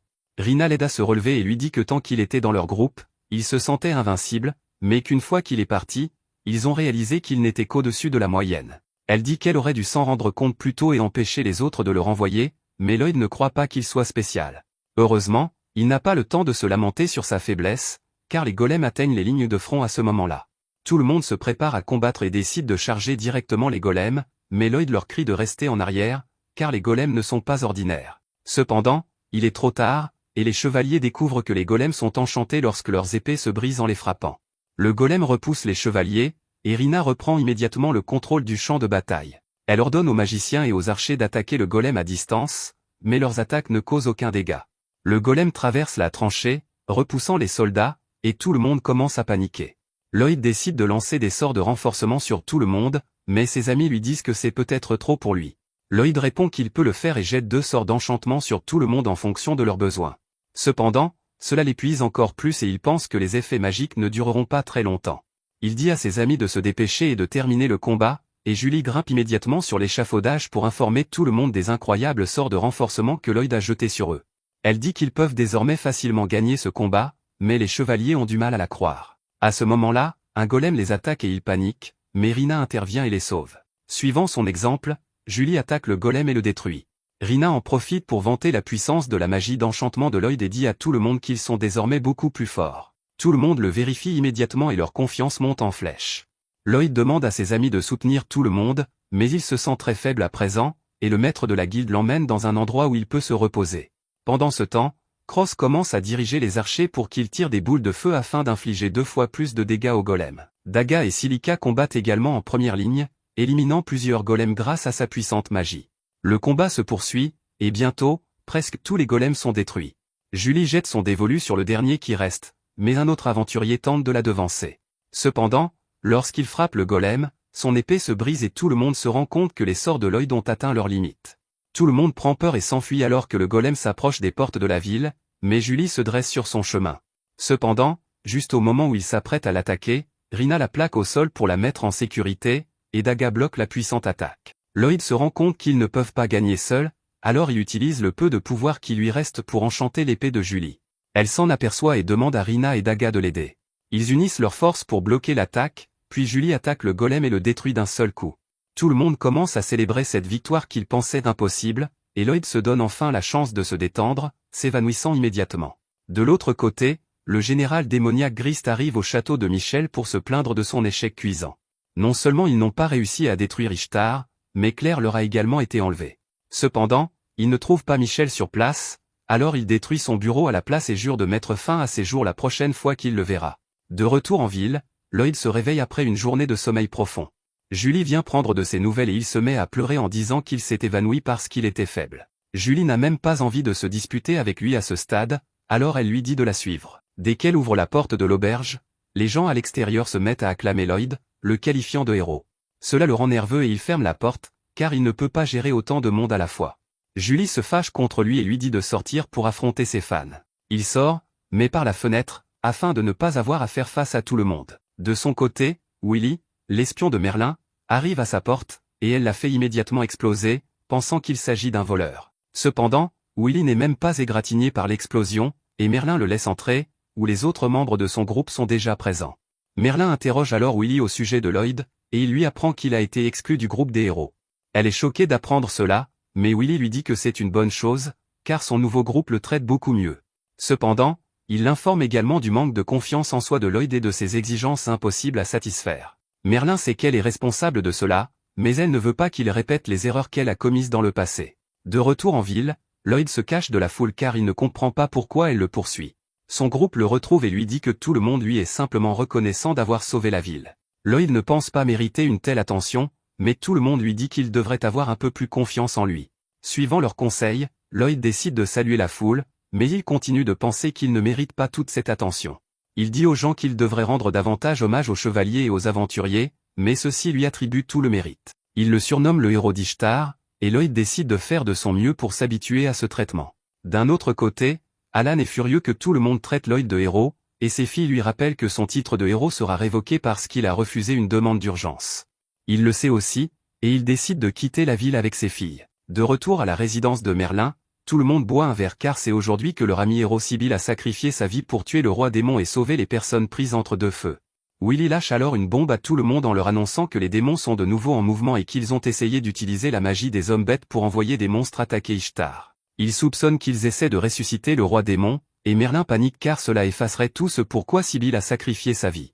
Les autres lui disent de se calmer car ils doivent faire tout leur possible pour assurer la sécurité du monde. Quelques jours plus tard, Lloyd et son groupe sont convoqués par le seigneur de la ville. Un jeune homme vient les chercher pour les faire entrer, et il trouve Claire qui les attend déjà. Tout le monde est heureux de la voir et lui demande si le seigneur l'a également convoqué, mais le jeune homme lui répond qu'elle est son invité spécial. Il se présente alors comme le seigneur Abel, celui qui dirige ce domaine, et personne ne peut y croire car il pensait qu'il n'était qu'un serviteur ou quelque chose du genre. Silica dit que tout le monde sait que le seigneur règne sur ce territoire depuis plus d'une décennie, et Abel semble trop jeune pour cela. Il répond qu'il possède le même ADN anti-vieillissement qu'Ash Ketchum, et Lloyd remarque que même Merlin est dans le même cas. Abel dit qu'ils en parleront un autre jour, car il a actuellement quelque chose de plus important à discuter. Il révèle que Claire est en fait la deuxième princesse de l'Empire de la Forêt où vivent les hommes bêtes, et Lloyd n'arrive pas à y croire. Claire le confirme, et tout le monde est également surpris d'apprendre la vérité. Abel explique que le pouvoir de Claire de contrôler les monstres est tout à fait unique et que s'il tombe entre de mauvaises mains, cela pourrait mener à une catastrophe. C'est pourquoi l'Empire la recherchait, et maintenant qu'elle a été sauvée, ils vont bientôt la ramener chez elle. Abel dit qu'il souhaite que le groupe de Lloyd escorte Claire jusqu'à la capitale royale où les hommes bêtes viendront la chercher, car il est convaincu qu'ils peuvent affronter n'importe quel ennemi, même des démons. Bien qu'il soit inhabituel pour des aventuriers de protéger des membres de la famille royale, tout le monde comprend qu'il faut garder secrète l'identité de Claire et accepte de devenir ses gardes du corps. 10 jours se sont écoulés depuis le début de leur voyage, mais ils ne sont toujours pas près de la capitale royale. Cross se plaint que la capitale est vraiment loin, mais Daga lui rappelle qu'ils prennent délibérément le chemin le plus long pour rester en sécurité. Julie, quant à elle, ne se soucie pas du tout de la longueur du voyage. Elle est plus intéressée par les sources chaudes qui se trouvent dans la prochaine ville et demande à Claire si elle y est déjà allée. Cross trouve son attitude détendue agaçante, mais Silica dit que sa bonne humeur rend le voyage supportable et que c'est également une bonne chose pour Claire de vivre de nouvelles expériences. Cross commence à penser que Julie a bien réfléchi, mais il s'avère finalement qu'elle voulait juste s'amuser. Plus tard dans la soirée, ils arrivent à la ville thermale, et les filles s'amusent à se taquiner dans leur piscine. Pendant ce temps, les garçons se frottent le dos les uns les autres, et Lloyd commence à penser à l'attaque des démons. Il pense que plus il se rapproche de la capitale, plus les démons risquent de s'impatienter et de les attaquer. Cependant, ils ne peuvent pas déployer une armée complète ici, ils n'enverront donc que leur force d'élite pour kidnapper Claire. Tout en réfléchissant à cela, il commence à frotter le dos de Cross un peu trop fort. Cross lui dit que cela lui fait mal, mais Lloyd continue à penser à améliorer ses sorts tout en lui donnant distraitement des coups dans le dos. Plus tard, Lloyd dit à tout le monde qu'il devrait rester dans cette ville pendant quelques jours afin de se préparer à toute attaque soudaine des démons. Silica est d'accord avec son idée, tout comme Daga, car il souhaite améliorer son équipement. Silica dit qu'elle va également tester de nouvelles compétences, et Cross répond que cela lui convient, mais qu'il peut profiter de ce temps pour entretenir son arc. Julie décide alors qu'ils resteront dans la ville pendant 2 semaines, et Lloyd est déterminé à devenir encore plus fort pour aider ses amis. Le lendemain, Daga commence à faire le tour de toutes les armureries pour trouver l'équipement qui lui convient. Il est déçu par toutes les boutiques qu'il visite et ne sait plus quoi faire. C'est alors qu'il aperçoit Julie et Claire, qui profitent de leur pause. Daga leur explique qu'il cherche un nouveau bouclier, mais qu'il ne trouve rien qui lui convienne dans les armureries. Julie comprend qu'il est difficile de trouver du matériel de qualité dans des villes au hasard, mais Claire dit qu'elle a vu un magasin dans une ruelle tranquille il y a quelque temps et qu'elle pense qu'il propose de meilleures armes qu'on ne le pense. Daga décide de lui faire confiance et va voir le magasin d'armes dont elle lui a parlé. Il ne trouve personne à l'intérieur, mais commence à regarder les armes exposées. Il juge qu'il s'agit d'articles de grande qualité, et c'est à ce moment-là que le propriétaire du magasin arrive. Il semble très en colère et grossier et demande à Daga ce qu'il veut. Il lui demande ensuite s'il fait partie de ces salauds, et Daga répond nerveusement qu'il est juste en train de regarder des boucliers. Le vieil homme lui dit de se servir dans ce cas, mais Daga ne comprend plus ce qui se passe. Au bout d'un moment, il est encore plus perplexe car toutes les armes de la boutique sont de grande qualité, mais il n'y a aucun client. À ce moment-là, un groupe d'aventuriers arrive et ils sont surpris de voir Daga là. Leur chef, Karen, lui demande s'il est là pour acheter des armes, et lorsque Daga répond par l'affirmative, tout le monde se met à rire. Il le traite d'aventurier stupide et de bas niveau qui ne sait même pas dans quelle boutique acheter des armes. À ce moment-là, le propriétaire de la boutique arrive et il s'avère qu'il a un différend avec le groupe bruyant qui vient d'entrer, car c'est à cause d'eux que son commerce ne marche pas bien.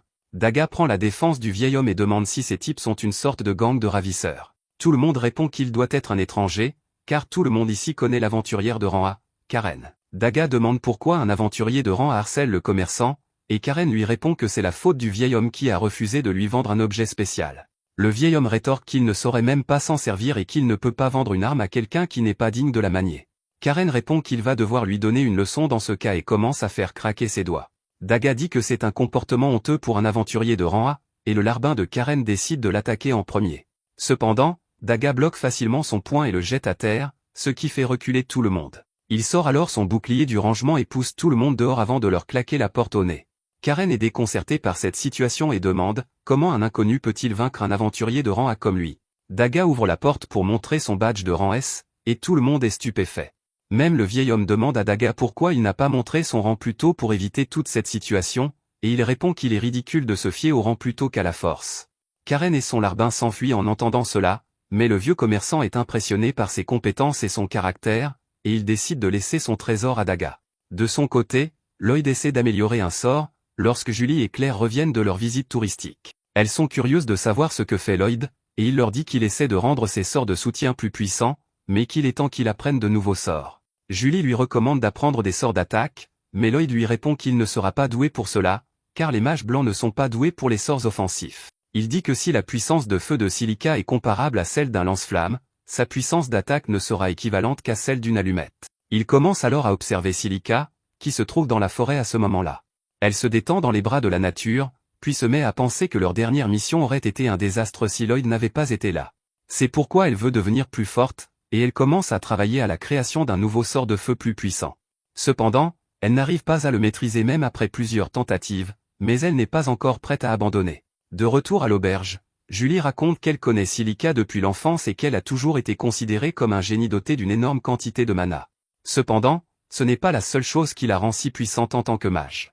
Julie se souvient du jour où elle a vu Silica s'entraîner sans relâche malgré ses échecs répétés, et elle dit que ce qui la rend si spéciale, c'est qu'elle n'abandonne jamais avant d'avoir atteint son objectif. Silica fait preuve de la même détermination et du même engagement dans ses entraînements actuels, et elle continue d'essayer son nouveau sort jusqu'à ce qu'elle parvienne à le lancer avec succès. Cependant, alors qu'elle s'enthousiasme pour sa réussite, elle glisse et le sort devient à nouveau incontrôlable, provoquant une explosion. Silica est trempée après être tombée dans l'étang, et elle est déçue par sa maladresse. Elle décide de rentrer chez elle pour la journée quand soudain, elle entend quelque chose s'approcher d'elle. Elle se prépare à se battre au cas où il s'agirait d'un monstre, mais à sa grande surprise, ce n'est que Daga. Daga lui raconte ce qui s'est passé à la boutique et comment le vieil homme a sorti un bouclier légendaire fabriqué à partir des matériaux les plus résistants au monde pour le remercier. Il lui dit qu'aucune personne ordinaire ne peut l'utiliser, mais que Karen et ses sbires viennent le harceler chaque jour à ce sujet. Le commerçant a dit à Daga qu'il pourrait peut-être utiliser le bouclier légendaire, mais avant de le lui donner, il lui a posé une condition. Il voulait que Daga enquête sur les mystérieuses explosions dans la forêt qui terrorisaient les habitants de la ville. Il voulait qu'il découvre s'il y avait un monstre ou un démon derrière ces explosions et qu'il les arrête pour gagner le bouclier, ce qui a amené Daga ici. Silika n'apprécie pas d'être comparée à un monstre ou à un démon, mais Daga lui dit de regarder ce qu'elle a fait. Silika se retourne et est horrifiée lorsqu'elle constate que tout le lac s'est évaporé à cause de son sort. Quoi qu'il en soit, Daga l'emmène chez le commerçant pour lui dire qu'il a résolu le problème, et Silika s'excuse abondamment avant de lui dire qu'elle a réparé le lac avec sa magie. Le vieil homme se contente de rire et dit que tout va bien puisqu'il n'y a pas eu de dégâts réels. Il dit ensuite à Daga de prendre le bouclier comme convenu. Daga répond qu'il n'a même pas résolu le problème, mais le vieil homme lui fait suffisamment confiance pour lui confier le bouclier. Daga accepte le bouclier et le montre plus tard à ses amis. Silika leur annonce également qu'elle a créé un nouveau sort, et tout le monde est enthousiasmé par leur progrès. Lloyd veut les rattraper, et même Cross commence à se sentir obligé de s'améliorer. Cependant, Julie leur dit qu'il ne sert à rien de précipiter les choses et qu'ils doivent avancer à leur rythme. Le lendemain, Cross décide qu'il doit lui aussi faire quelque chose pour devenir plus fort, car Daga et Silika ont déjà obtenu des résultats. Il a déjà entretenu son arc et s'entraîne dur, mais il sait que cela ne suffit pas pour s'améliorer soudainement. Alors qu'il se demande ce qu'il peut faire pour devenir meilleur, il tombe sur un jeune archer qui court vers la guilde en toute hâte. Cross l'aide à se relever et aperçoit alors son badge d'aventurier. Le garçon lui demande s'il est aussi un aventurier, et lorsque Cross répond par l'affirmative, il lui demande de rejoindre son groupe. Finalement, Cross ne peut pas dire non au regard implorant du garçon nommé Lynn, et il rejoint son groupe pour une mission. Ils se rendent à la guilde, où Cross demande à Lynn pourquoi il n'a pas déjà un groupe, car les archers ne sont pas faits pour jouer en solo. Lynn reste silencieux en entendant cette question, mais les autres aventuriers se moquent de lui, disant qu'il a trouvé un nouveau gars à qui s'accrocher. Ils disent qu'il restera toujours un aventurier de rang et qu'il ne fera que ralentir les personnes qui font équipe avec lui. Cross comprend alors pourquoi Lynn était si désespéré tout à l'heure, et le garçon s'excuse immédiatement de l'avoir fait rejoindre son groupe. Cependant, Cross lui assure que ce n'est pas grave, car lui aussi est coincé à son rang. Lynn est heureux d'entendre cela, car il pense avoir enfin trouvé quelqu'un qui le comprend. D'un autre côté, Julie essaie de tester tous les restaurants célèbres de la ville, mais elle s'inquiète également de l'augmentation de sa masse graisseuse. Alors qu'elle se demande si elle doit manger au restaurant ou non, elle aperçoit une agitation non loin de là. Une noble dame s'en prend à un pauvre enfant qui a sali sa robe avec de la boue et ordonne à ses gardes de le tuer. Les habitants de la ville ne veulent même pas s'en mêler, car sa famille est très puissante, mais Julie intervient et demande à la femme d'arrêter. La femme se met en colère et lui demande si elle sait à qui elle s'adresse. Julie répond qu'elle s'adresse à une vieille sorcière qui ne se comporte pas comme quelqu'un de son âge et qui s'en prend à un enfant parce qu'elle est une Karen honteuse. La femme est furieuse et ordonne à ses gardes d'attaquer Julie en premier. Pendant ce temps, Julie dit au garçon de s'enfuir, puis invoque son épée pour bloquer l'attaque des gardes. Tout le monde est choqué de voir une épée sortir de nulle part, mais la femme leur dit de continuer à l'attaquer. Au même moment, Cross et Lynn se rendent dans la forêt, où ils aperçoivent un groupe de slimes rouges. Cross pense que même un aventurier de rang peut vaincre les slimes rouges, et il décide de l'aider. Il invoque immédiatement son arc et ses flèches à partir de son sort de stockage, et Lynn panique en voyant cela. Il demande à Cross comment il a fait cela, et celui-ci prétend que c'est le seul sort qu'il maîtrise.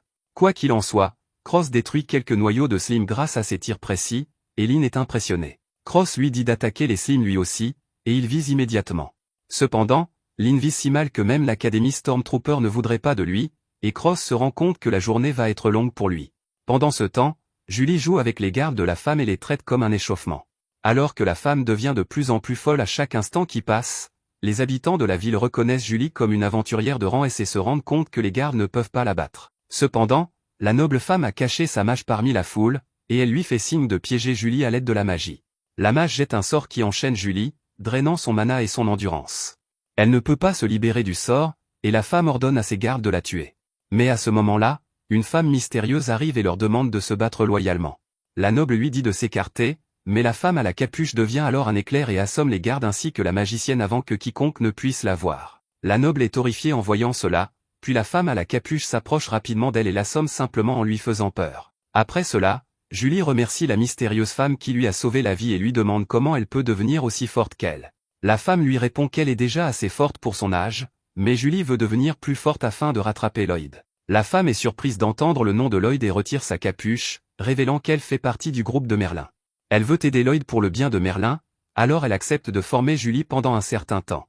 Elle se rend dans la forêt, où la femme dit à Julie de l'appeler Lilith. Julie se rend compte que ce n'est peut-être pas son vrai nom et elle sent que Lilith est louche, mais c'est une bonne personne. Lilith invoque alors une énorme épée grâce à son sort de stockage, et elle est choquée lorsque Julie reconnaît le sort. De son côté, Lloyd se creuse la tête pour trouver un nouveau sort, et ses amis s'inquiètent pour lui. Il lui conseille de faire une pause, puis Claire lui propose de l'accompagner faire une promenade. Ils se rendent dans un restaurant voisin pour manger des sucreries, puis Lloyd demande soudain à Claire si le sort qu'elle utilise pour communiquer avec les monstres est un sort ancien. Pendant ce temps, Cross apprend à Lynn à utiliser correctement un arc, et le garçon apprend très vite. Au même moment, Lilith commence également l'entraînement de Julie et lui demande de couper un arbre situé à quelques mètres d'elle. Julie pense que c'est impossible, mais Lilith envoie alors une attaque volante faite de mana vers l'arbre, le coupant net en deux.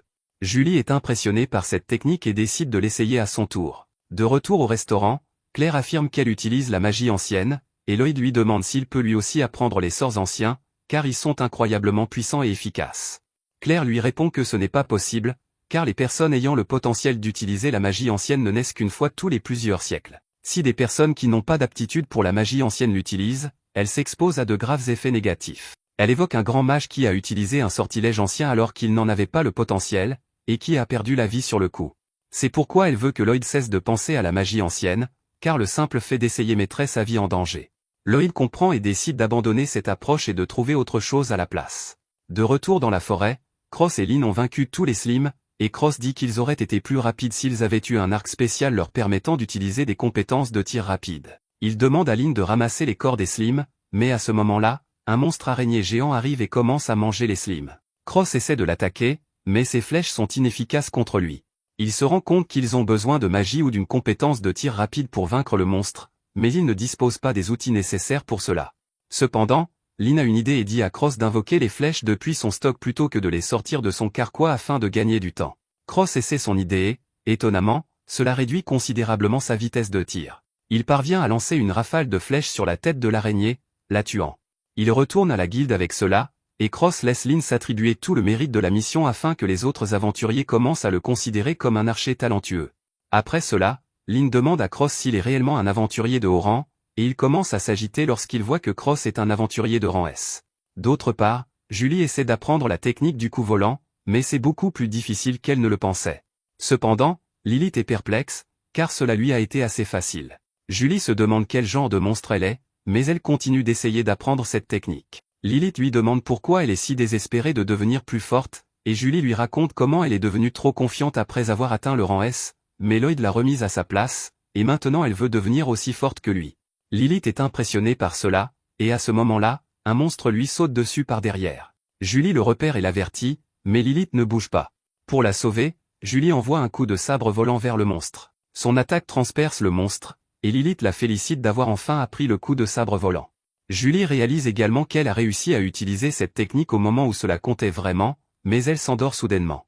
Lilith la dépose devant l'auberge et disparaît avant que quelqu'un ne la voie.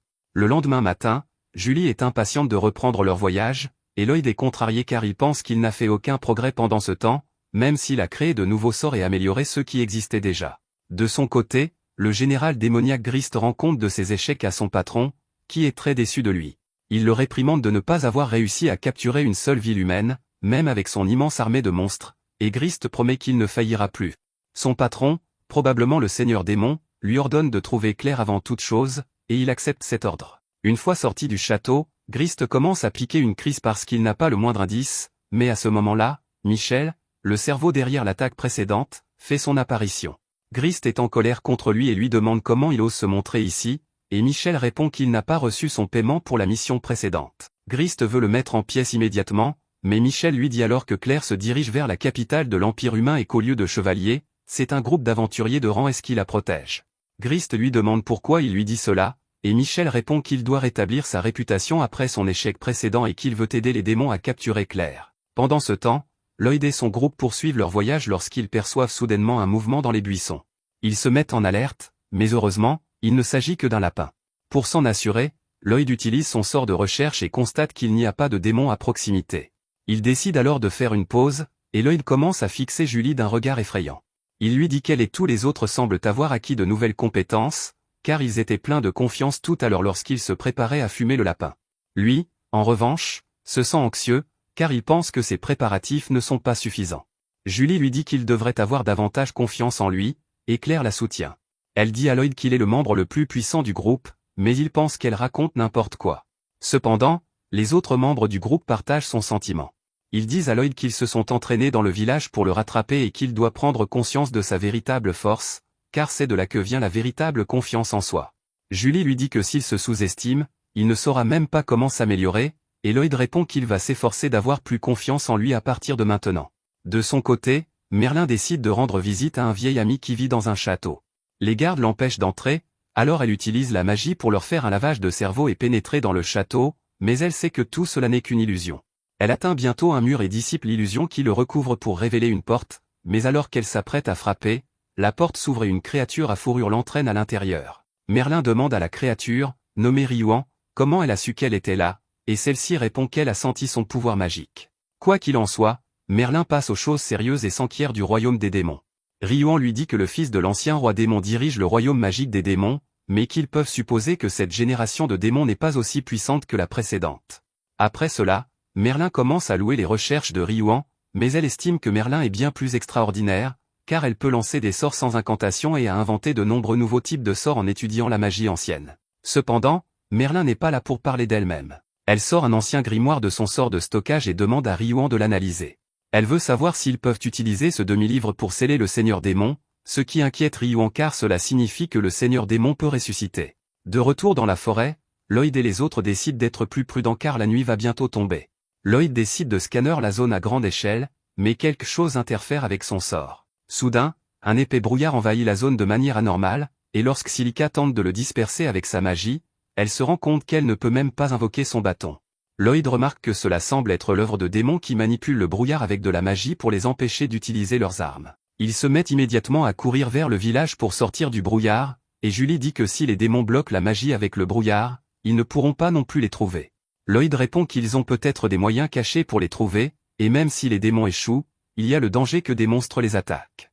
Au même moment, Ryuan termine l'analyse du livre et dit à Merlin qu'il contient encore des traces de magie laissées par leur ami Sibylle. Merlin éprouve un sentiment doux amer en entendant cela et dit que c'est le dernier message de Sibylle. Elle demande ensuite à Ryuan si elle se souvient de l'orphelin nommé Lloyd qu'elle a adopté et révèle qu'il a un jour touché le livre et qu'il s'est avéré être compatible avec la magie ancienne. Cela fait de lui un élu, tout comme elle et Sibylle. Ryuan répond qu'il n'est toujours pas facile pour les gens d'utiliser les sorts anciens tant qu'ils n'ont pas atteint le sommet de leur profession, et Merlin explique qu'elle a entraîné Lloyd avec acharnement pour qu'il devienne puissant.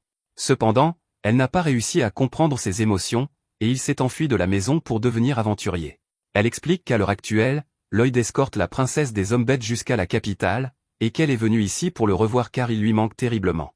De leur côté, Lloyd et ses amis atteignent le village, mais celui-ci est également recouvert de brouillard. Lloyd amplifie le pouvoir magique de Silica afin qu'elle puisse invoquer son bâton, et une fois qu'elle l'a obtenu, elle utilise un sort de vent pour dissiper le brouillard, révélant une bande de démons qui se tient devant eux.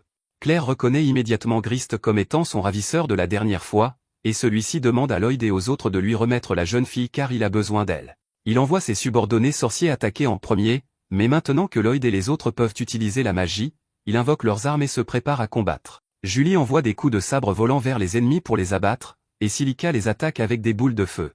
Cross grimpe sur une tour de guet et tire des flèches à toute vitesse pour abattre les sorciers avant qu'ils ne puissent se mettre en garde. Pendant ce temps, Grist s'avance vers Claire, sans se soucier de rien, et lorsque Cross tente de lui tirer dessus, ses flèches rebondissent simplement. Même le coup de sabre volant de Julie est inutile contre lui, et Grist charge simplement vers Claire. Daga bloque son coup de poing avec son bouclier légendaire, et Julie profite de cette occasion pour attaquer son dos exposé. Cependant, son épée s'arrête à une certaine distance du dos de Grist. Comme s'il avait copié l'Infinity de Gojo, Lloyd se rend compte qu'il libère son pouvoir magique pour en faire une armure invisible, et Grist décide de s'occuper de lui en premier, car il semble être le plus intelligent ici. Il saute pour l'attaquer, mais Silica l'attaque avec son nouveau sort. Même cela ne cause pas beaucoup de dégâts, et Grist se déplace derrière Lloyd et les autres pendant que la fumée se dissipe. Ses subordonnés se rapprochent également d'eux, mais alors que tout le monde panique, une énorme vague de glace balaie la rue, gelant tous les sorciers mais épargnant Lloyd et les autres. Elle a été lancée par un homme bête qui est là pour sauver Claire, et il n'est pas le seul à aider le groupe de Lloyd. L'espion aux cheveux verts nommé Willy est également présent, et il affronte Michel, qui est à l'origine du brouillard. Pendant que les deux discutent plus qu'ils ne se battent, le Beastman descend de son perchoir et se dirige vers Claire. Il déclare que tous les aventuriers sont inutiles, mais qu'il leur donnera une chance cette fois-ci puisqu'ils ont protégé Claire. Elle court immédiatement vers le garçon et le présente comme son meilleur ami d'enfance et le héros des cristaux de glace, Therion. Julie a entendu parler de Therion et de ses mauvaises manières, et son comportement ne fait que confirmer les rumeurs selon lesquelles il serait un rustre sans éducation. Cependant, il se soumet chaque fois que Claire le gronde, et les filles deviennent un peu curieuses de leur amitié. À ce moment-là, Grist se libère de sa prison de glace, et tout le monde se prépare à le combattre, mais Therion leur dit de rester en arrière car il va s'occuper lui-même de ce salaud. Il donne un coup de pied dans le sol et envoie une vague de glace pour le geler, mais Grist s'en libère facilement. Il lance des cristaux de glace vers Therion, qui les attrape facilement et lui lance une attaque intense. Alors que Grist esquive initialement toutes les attaques, il commence à avoir des difficultés à mesure que le combat se poursuit. Therion se déchaîne avec ses attaques, mais Lloyd pense qu'il n'est pas assez rapide ni assez habile pour empêcher Grist de contre-attaquer. Soudain, il remarque que Grist subit des dégâts de froid parce qu'il n'utilise pas son armure magique. Il se rend alors compte que quelque chose cloche et avertit Therion de faire attention. Cependant, cet arrogant crétin refuse d'écouter un aventurier, ce qui s'avère être sa pire erreur. Pendant le combat, Grist concentrait sa magie dans son poing, et une fois qu'il a accumulé suffisamment de puissance magique, il bondit vers Therion pour l'achever. Lloyd avertit immédiatement tout le monde de se mettre à l'abri, et alors que Therion et Grist s'affrontent, une énorme explosion secoue les lieux. Lorsque l'explosion s'éteint, Lloyd utilise sa compétence de recherche pour s'assurer que tous les membres de son groupe sont sains et saufs, mais il ne parvient pas à localiser Claire et Therion. Il obtient une réponse à la moitié de sa question lorsqu'il aperçoit Claire inconsciente avec Grist, qui déclare qu'il va l'emmener avec lui. À ce moment-là, un énorme navire flottant arrive, et Grist s'y accroche et s'envole, sous le regard impuissant de Lloyd et de ses amis. Alors que Lloyd regarde Claire être emmenée, Therion sort des décombres. Bien que blessé, il crée un pilier de glace pour rejoindre Claire. Cependant, au moment où il s'apprête à attraper Grist, ses pouvoirs s'épuisent et le pilier de glace se brise. Therion commence à tomber vers le sol, et Lloyd demande immédiatement à Silica d'utiliser la magie du vent pour le faire atterrir en toute sécurité. Dès que Therion retombe sur ses pieds, il se prépare à attaquer à nouveau, mais Lloyd l'en empêche, lui disant qu'ils ne peuvent rien faire contre un ennemi dans le ciel. Therion lui dit d'aller se faire voir, mais il remarque alors que ses blessures ont été guéries. Lloyd lui dit que c'est lui qui a fait ça, ce qui trouble Therion car il ne l'a même pas vu lancer un sort. Julie et les autres se rassemblent également autour de Lloyd et lui demandent ce qu'ils doivent faire ensuite. Il leur répond qu'il a un plan. Therion refuse toutefois de l'écouter, mais tout le monde lui dit qu'il ne peut rien faire dans cette situation et qu'il devrait faire confiance à Lloyd, car il est beaucoup plus intelligent que n'importe qui d'autre ici. Therion est irrité, mais finit par accepter de coopérer avec eux afin qu'ils puissent sauver Claire. Pendant ce temps, Grist est très satisfait du déroulement de leur mission, et il en attribue le mérite au vaisseau volant. Il dit à Michel qu'il aurait dû sortir le vaisseau lors de leur précédente attaque contre la ville d'Ishtar. Michel répond qu'il n'avait même pas le prototype prêt à l'époque, mais qu'il a maintenant acquis une source d'énergie capable de faire fonctionner une machine aussi gigantesque. Il montre alors la source d'énergie à Grist et lui dit qu'il s'agit d'un fragment du corps de l'ancien seigneur démon. Grist est choqué d'entendre cela, et Michel explique que l'ancien seigneur démon s'est fait exploser, mais qu'il a réussi à trouver un fragment de son corps qui contenait encore son mana. Il a mis au point un dispositif pour extraire ce mana et l'utiliser pour alimenter ce vaisseau. Grist n'est pas content qu'il utilise leur seigneur démon respecté comme batterie, mais Michel rit, disant qu'il est un scientifique dans l'âme et qu'il aime découvrir de nouvelles choses. À ce moment-là, l'alarme de son vaisseau retentit, et Michel se précipite vers le panneau de contrôle pour voir ce qui se passe.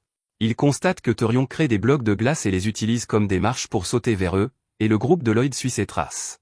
Therion est très impressionné que Lloyd ait créé un sort anti-gravité, mais Lloyd lui dit qu'il s'agit seulement d'un sort à courte portée et qu'ils ont besoin de ces marches pour se rapprocher du vaisseau. Ils atteignent rapidement le vaisseau et sortent leurs armes de leur rangement, mais Grist sort également pour les affronter.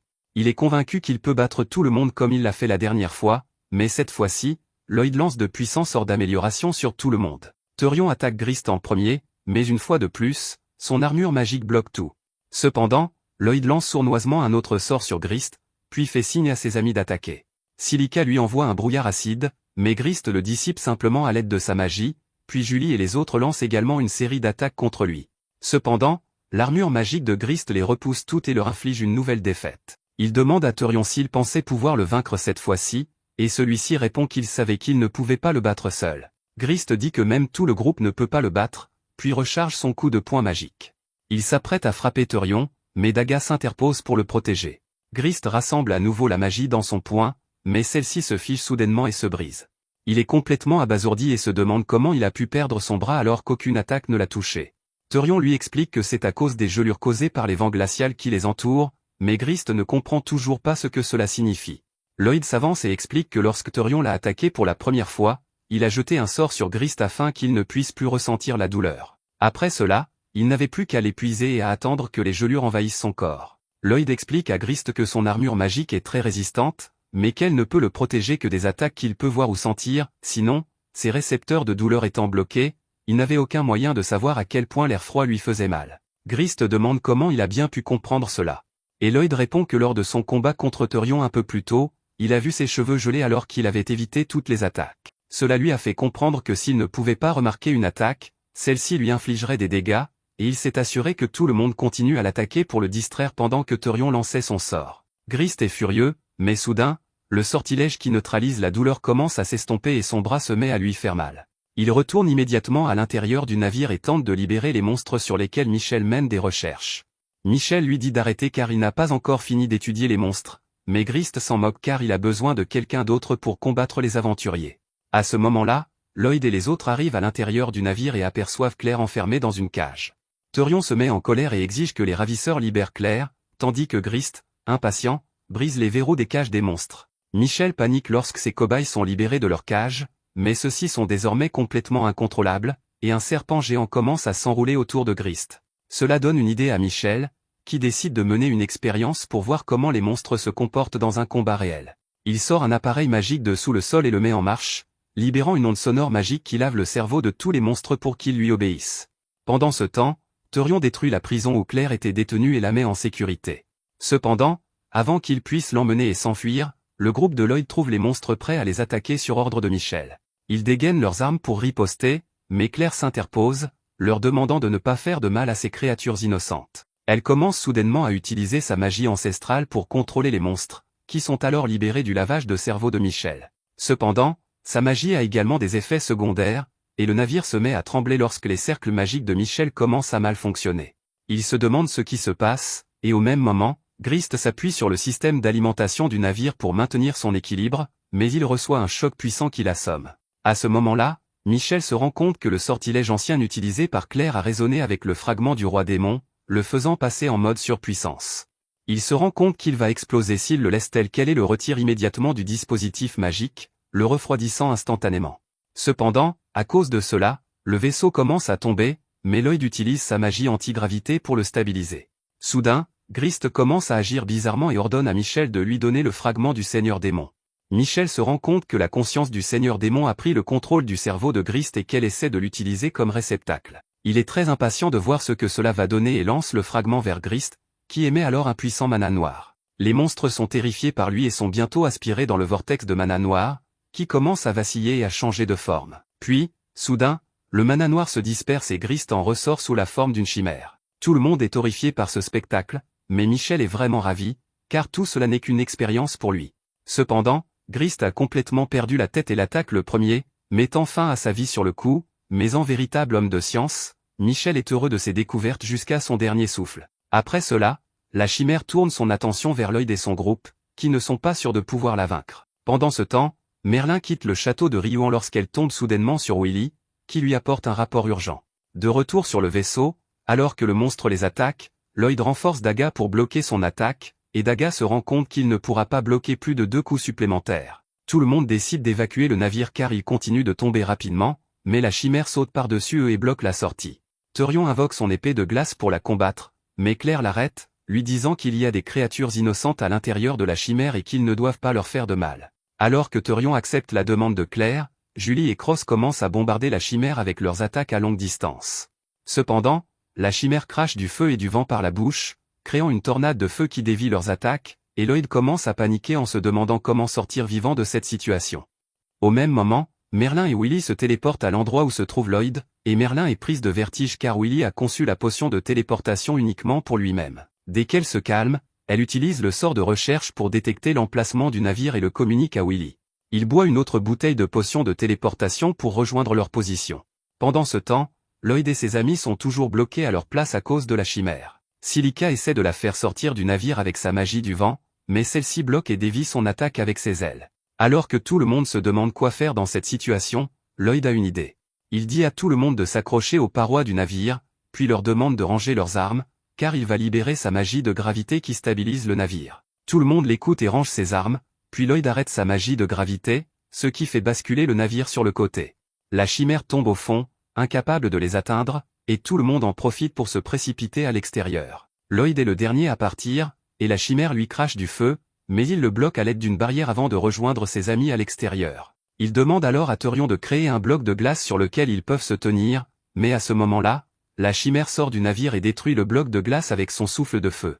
Lloyd attrape Silica et Julie et ordonne à tout le monde de sauter. Ils décident de suivre ses ordres imprudents, car ils n'ont pas d'autre choix. Tout le monde saute du navire, et Lloyd demande à Therion de créer un bloc de glace immédiatement. Il s'exécute, et une fois que tout le monde a atterri sur le bloc de glace, Silica sort son bâton, se souvenant comment elle a sauvé Therion de la mort plus tôt. Elle demande à Lloyd d'amplifier sa magie, et il lui dit d'attendre le bon moment, car si elle agit trop tôt, ils mourront tous. Silica attend le bon moment, et juste au moment où ils atteignent la surface, Lloyd lui dit d'utiliser le sort du vent. Silica parvient à ralentir la chute du bloc de glace avec son sort, ce qui laisse à tout le monde suffisamment de temps pour sauter et se mettre en sécurité. Tout le monde remercie Silica de les avoir sauvés, et elle répond que c'est uniquement grâce à Lloyd. Alors que Lloyd fait preuve de modestie comme toujours, Therion commence à raconter qu'il a toujours combattu seul parce qu'il pensait que les autres ne feraient que le ralentir. Cependant, Lloyd l'a fait changer d'avis, et maintenant il se demande quel genre de personne il est vraiment. À ce moment-là, le navire s'écrase juste au-dessus d'eux, et ils parviennent à s'éloigner de la trajectoire de collision avec quelques secondes d'avance.